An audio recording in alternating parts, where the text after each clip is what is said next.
নমস্কার, সবাই কেমন আছেন? আশা করি সবাই খুব ভালো আছেন। আমিও খুব ভালো আছি। তো চলুন প্রতিদিনের মতো আজকের ব্লগটা এখন থেকেই শুরু করি। আজকে বুধবার আর এখন বাজে সকাল 5টা। দেখুন আকাশটা বেশ ঝলমলে লাগছে, তবে জানি না আজকে সারাদিন রোদ্দুর উঠবে নাকি বৃষ্টি হবে। এখন তো প্রায় দিনই দেখি সকালে একটু রোদের দেখা দেয়, তারপরেই বৃষ্টি নেমে আসে। এই হলো বর্ষাকাল।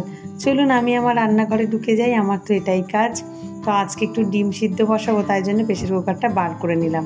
ভাতটা আমি বসিয়ে দিয়েছি, আর এদিকে ডিম সিদ্ধ বসাবো অনেকটা পরিমাণে, সেই জন্য ভাতে আর দেওয়া যাবে না, তাই জন্য আলাদা করে প্রেসার কুকারে বসাতে হবে।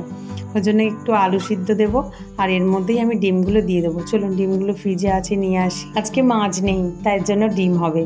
তবে ডিম খেতে তো সবাই ভালোবাসে, আমি বাদে। আর একটু বেশি করে ডিমের তরকারি করে রাখলে রাতেও হয়ে যায়। আসলে ডিম যেহেতু সবাই খেতে ভালোবাসে, আর ডিমের তরকারি তো তার মধ্যে একটা সেরা তরকারি এদের লাগে। আর ওই আলুর বাবা খুবই পছন্দ করে। তবে ডিম সিদ্ধ করে তরকারি করলে আমিও একটু তরকারিটা খেতে পারি। তো সেই জন্য একটু বেশি করে নিচ্ছি, যে রাতেও আমাদের সবার হয়ে যাবে। তো ওই জন্য আলুটা সিদ্ধ করে নিচ্ছি, আর সাথে ডিমটাও দিয়ে দিচ্ছি। ডিম সিদ্ধ আলু সিদ্ধ একসাথে করে নিচ্ছি।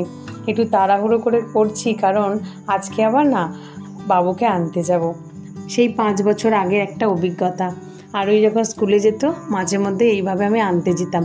তবে গত 2 বছর, গত 2 বছর বলতে যখন ও 3-4-এ পড়লো, তখন তো গাড়ি করে দিয়েছিলাম। তখন ও একাই যেত, একাই আসতো, আমি জাস্ট রাস্তায় দাঁড়িয়ে থাকতাম।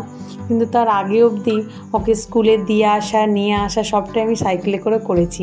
তারপরে কিছু একটা বছর ও আসতো, আমি আনতে যেতাম, দিয়ে আসতাম, এরকমও করেছি। তো সেই রকমই একটা অভিজ্ঞতা, স্কুলে দিয়ে চলে আসা, আবার স্কুলে আনতে যাওয়া, এই একটা যেন বড় কাজ ছিল। তখন তো ঘুম থেকে উঠতেই হতো আমাকে 4টের আগে। তার মধ্যে কাজ সেরে রান্না করে আর ওর বাবাকে এইভাবে টিফিন গুছিয়ে 7টার মধ্যে ওকে আমি সাইকেল নিয়ে স্কুলে নিয়ে চলে যেতাম। আবার স্কুলে বসে থাকতাম পুরো সেই 11টা অবধি। তারপরেও ছুটি হলে ওকে নিয়ে বাড়ি ফিরতাম। তবে সত্যি সে এক বড় অভিজ্ঞতা। কত বন্ধু হয়েছিল নতুন করে স্কুল লাইফের পরে। তখন যেন আর একটা নতুন স্কুলে ভর্তি হওয়ার, বাচ্চাদের সাথে আমাদেরও যেন একটা স্কুল লাইফ এনজয় করা। সবাই একসাথে টিফিন নিয়ে যেতাম, এক জায়গায় বসে খেতাম। আসলে অত সকালে বাড়িতে সব কাজকর্ম সেরে রান্না সেরে টিফিন খাওয়ার আর এতটুকু সময় হতো না। মেয়ের টিফিন বানানো, মেয়ের টিফিন গোছানো, তাকে ড্রেস পরানো, ওই জন্য হয়ে উঠতো না। তাই যা কিছু খেতাম অল্প স্বল্প একটু আমরা নিয়ে চলেই যেতাম, আর এক জায়গায় সবাই গোল করে বসে টিফিন শেয়ার করে খেতাম। কোনো দিন আবার কেউ কিছু খাবার ওখান থেকে কিনতাম, ফুচকা বলুন, চপ বলুন, এইরকমভাবে বেশ একটা নতুন জীবন শুরু হয়েছিল আমাদের। আর তা থেকেই কত বন্ধু বান্ধবী সৃষ্টি, আর সবার সাথে আস্তে আস্তে আলাপ যত উঁচু ক্লাসে উঠতে থাকলো, ততই যেন আমাদের বন্ধু বাড়তে থাকলো। তো যাই হোক, চলুন আজকে সেই রকমই বাবুকে আনতে যাব, আর সেই কথাগুলোই খুব মনে পড়ছে। এই পাঠ তো আমার 2 বছর আগেই চুকে গেছে, যেহেতু আরই এখন হাই স্কুলে চলে গেছে। তো তবুও মনে তো খুবই পড়ে। তবে এখন আর ওকে আনতে যেতে হয় না, ও একাই যেতে পারে, একাই আসতে পারে। বন্ধু বান্ধবীদের সাথে যায়, চলে আসে একাই। আর যেই দিনগুলোই ওর পরীক্ষা থাকে সেই দিনগুলো আমি ওকে নিয়ে যাই, নিয়ে আসি। তো এই যে আমার ডিমের তরকারি হয়ে গেছে, জল ঢালা। তবে কথা বলতে বলতে তো বলাই হলো না, আজকে ডিমের তরকারিটা একটু অন্যরকমভাবে করেছি। তেলের মধ্যে যেমন ডালচিনি, এলাচ, লবঙ্গ দিয়েছি, তার সাথে একটু 5 ফোড়নও দিয়েছি। একটা দারুণ স্মেল আসে জানেন। এইভাবে রান্না করে দেখবেন ডিমের তরকারি, আশা করি ভালো লাগবে। গরম গরম ভাত দিয়ে জমে যায়। তো রান্না সেরে নিয়েই আমি খাবার দাবার আর বাবার জন্য গুছিয়ে নিয়েছি। আর তারপর আমি একটু আজকে জিরের জল খেলাম, আর বাইরে দেখুন বৃষ্টি পড়ছে। তো আমাকে যেহেতু বেরোতে হবে, আমি আর দেরি না করে রেডি হয়ে বেরিয়ে পড়েছি। এখন বাজে 8:30টার মতো।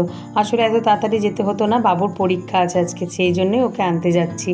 যেহেতু তাড়াতাড়ি ছুটি হয়ে যাবে, তাই তাড়াতাড়ি একটু বেরালাম। অনেকের মনে এই প্রশ্নটা আসতে পারে, আমি কেন, ওর মা কেন নয়?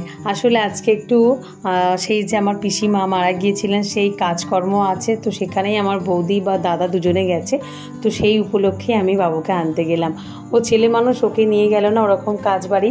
তো সেই জন্য বাবুকে আমার বাড়িতে রাখবো বলে আমি নিয়ে চলে আসলাম। ছেলে মানুষ তো শুনলে কাঁদবে, তাই জন্য যেহেতু আমার বাড়িতে থাকে, আমার কাছে থাকে, সেই জন্য ভুলেই গেল।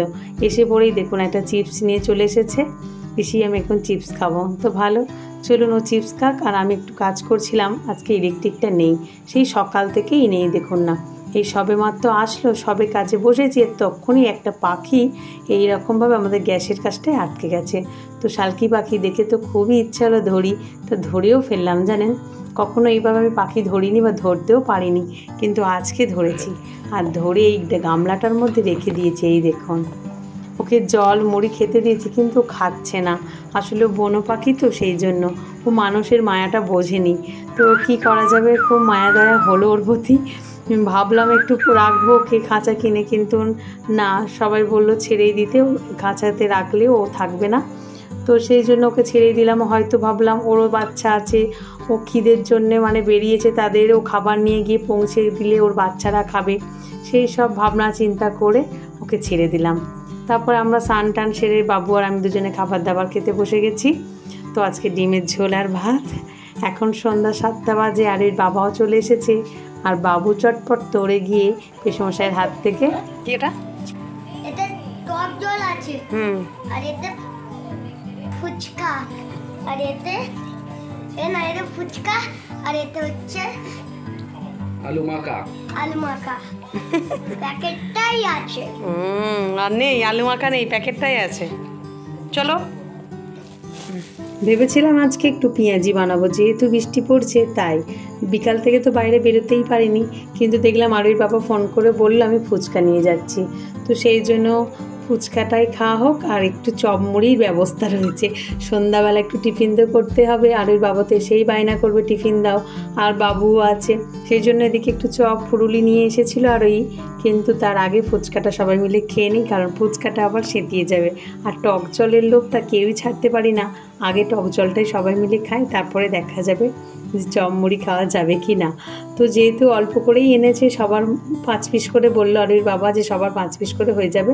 তো চলো, কেমন ভালো, চোখ দেখো না।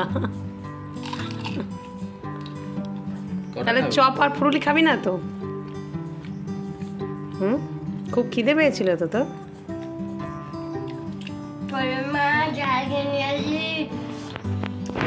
ঝাল খেয়ে নিয়েছো?